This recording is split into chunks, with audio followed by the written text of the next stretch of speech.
Hello, Booktube friends. I love to talk to you book-loving people. And, of course, the topic is books. I like to read, and I know you do too. So, I'm going to give you a October wrap-up, and then I'm going to talk about what I'm going to be reading in November 2018. So, my main book last month was Pride and Prejudice. It was the first time I had ever read it. It was excellent, surprisingly so. I really didn't expect too much out of the book. I thought it was just sort of like a teenage kind of novel, but it turned out to be very interesting. It was philosophical. I call it a psychological drama, and very enjoyable. I was pleasantly surprised. I wished that I had read that book when I was 14 years old instead of 66. It would have been so helpful to have all that information on the psychology of relationships before I had ever been in one. However, it was never offered to me when I was a teenager. I was totally unaware of Jane Austen at that time. When I was a teenager, I was reading things like John Steinbeck and Charles Dickens. I read both Oliver Twist and David Copperfield when I was about that age. And I read Connecticut Yankee and King Arthur's Court and The Scarlet Pimpernel. Those are the books that I remember from about that age, but nobody had ever mentioned Jane Austen, and I think it should be required reading, especially for young girls in high school or young boys. I mean, why shouldn't they learn about it too? So I was very pleased with the book. Glad I finally got around to it. Now, the reason I read Pride and Prejudice is because I'm doing the Pop Sugar Reading Challenge this year, and one of the prompts was to read a book that you've never read before, but you've seen the movie of. And usually it's not that way with me. Usually I read the book and then I watch the movie, but I just happened to see a Pride and Prejudice movie, and never having read the book, it kind of confused me. I think it would have been a lot clearer and easier to understand the movie if I had read the book. Anyhow, now that I have read the book, I'll probably go back and watch another Pride and Prejudice movie. I think there are several versions. I'm not an expert on this. Jane Austen, this is the second time I've read one of her books. The first one I read was Emma, and I thought Pride and Prejudice was better, although Emma does do a lot to improve the character of the main character, Emma. Anyhow, let's move on. I did read a little bit of People of the Book by Geraldine Brooks, but I'm nowhere near finished with it. I wasn't exactly drawn into the story yet. I do hope that at some point the story grabs me and draws me in, but it hasn't happened yet. I'm not finished with the book. I also read this book. This is the one that I got from Amazon last month, and I did the little unboxing and pulled this out of the box, and it is a book that is self-published and written by a fellow YouTuber. His name is Bob Wells. He wrote How to Live in a Car, Van, or RV, and Get Out of Debt, Travel, and Find True Freedom. And I read this because I'm really planning on a mobile existence in my future, and it will not be in a car or an RV. Maybe an RV, but probably not. Anyhow, I got a lot of good ideas, and I think the book deserves its own video, so I will probably discuss it more in a separate video later on. Next book. I am now reading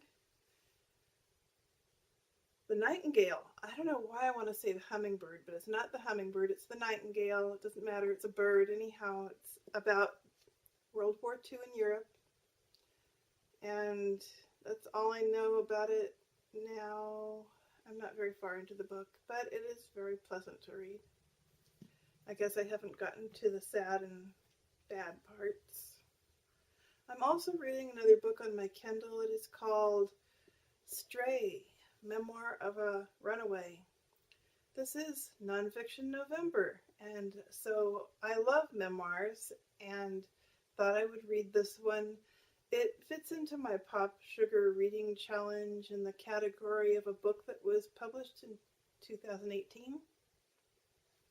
So I got this book because Amazon sends me emails called the First Reads program every month. They give me a choice of 5 books and I get to download one for free. And so I chose this one, and it kind of strikes close to home because when I was a teenager, I was a runaway too. And so I can identify with her in that regard. However, there's a lot of things that this girl was doing that I did not do. Interesting book. Good memoir. It's very highly readable. Like most memoirs, it's easy, I guess, for authors to write memoirs. Well, I write them too, but it's easy to write a memoir because you're really just writing about yourself. You're not making it up. You're not writing about somebody else with a need for historical accuracy, like if you were writing a biography.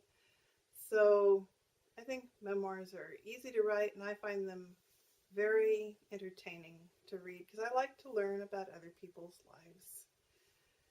And so the next book I'm going to be reading after I finish The Nightingale is this one, Grandma Gatewood's Walk. And this is also for the Pop Sugar Reading Challenge. It is for the prompt about reading a book that is about a sport, and this is about the sport of hiking, long distance hiking. Grandma Gatewood was credited with saving the Appalachian Trail. So I'm very much looking forward to reading this memoir that was, it's not a memoir. I'm very much looking forward to reading this biography that was recommended to me by my friend Judy.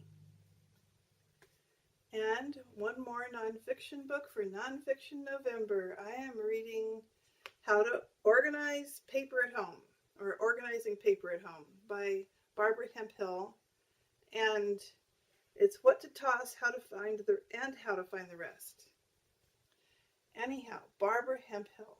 I have a Barbara Hemphill story for you. Back in the early 1990s, I was living in Oakland, California, and I finally realized I had a problem with paper clutter. And I found Barbara Hemphill's first book in the Oakland Library. It's called Chasing the Paper Tiger. And I took it home and read it, and that book revolutionized my life because she taught me all about how to set up files, because at the time I had no clue what to do with all that clutter. She motivated me, and I ended up getting very organized at the time. Of course, that was many years ago, and I've been through many things since then. In 2013, I actually threw away most of my paper clutter that I had when I was living in Happy Camp, because I had lived in that house for 13 years. It was really out of control at that point, and I wanted to leave town. However, now I've lived in Idaho for 5 years, and I've picked up some more paper clutter, and I'm reorganizing my files using this book, and it's very clear and educational and motivational. This is actually it's actually the first book, Chasing the Paper Tiger, but she has revised it and added some chapters on organizing files on your computer. So far the So far, the chapters that I've read about organizing computer files have not been very helpful in that they didn't tell me anything I didn't already know. But she's fantastic on organizing paper. So that is all that I had to share about books today. I've had a very difficult kind of month in that I just felt like I was doing too much and I needed more peace of mind because I'm going through transition in my life right now. I am trying to downsize my possessions from a 2-bedroom apartment into something about the size of a van. And I am planning to move into the van in the springtime. And by that time, I need to have given away almost everything I own, or at least a large portion of what I own. I think the furniture will be really easy to get rid of because I will call a charity and hopefully they will just come right over and take it and I won't have to move any furniture. I think that would be awesome. And I know there are a couple of charities in this area that would do that. So I am organizing my files so I can downsize on papers that I have in files. And then I'm going to do my clothing, and then I'm going to be doing a little book downsizing, which might end up on a video. You never know. So I have a lot of work to do between now and springtime, whenever it is I get to leave. So I want to leave my apartment because I don't want to pay for the apartment. I don't want you to think I can't afford the apartment because I really can afford to live here. I'm not being forced into homelessness or anything like that, but this is just an adventure I want to go on because I'm not getting any younger, and if I'm going to do it, I have to do it now. And I want to go drive around and look at the United States. I want to go to California and write articles for my blog that is called Journey California. I was born in California, and I really like the atmosphere there.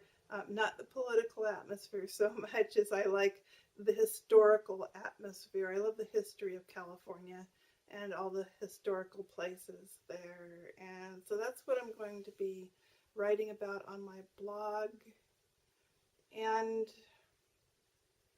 let's see, what else can I tell you about it? I will probably be going on Highway 66. I think I mentioned that before online. And Highway 66 is the mother road from Chicago, Illinois to, did I say Illinois? From Chicago, Illinois to Santa Monica, California. And so I want to go on the mother road, even though most of it is not there anymore. There are portions that are still there and I would like to see them. And about halfway down that road, there is a special place in Sand Springs, Oklahoma, which is where my mother was born and my grandmother was born there. So I want to go there and visit some distant relatives that I maybe have never seen before in my life, but I'd really like to see them. And explore some other places that I know my family members lived in and moved to. So that is on my itinerary. So that's my intention for travel. I will be doing some other things, but we'll tell you about it when it happens. Doesn't need to be all explained ahead of time. And so that's about all I have to say for today. I hope I get back here to do another video soon, and happy reading, everyone. Bye for now.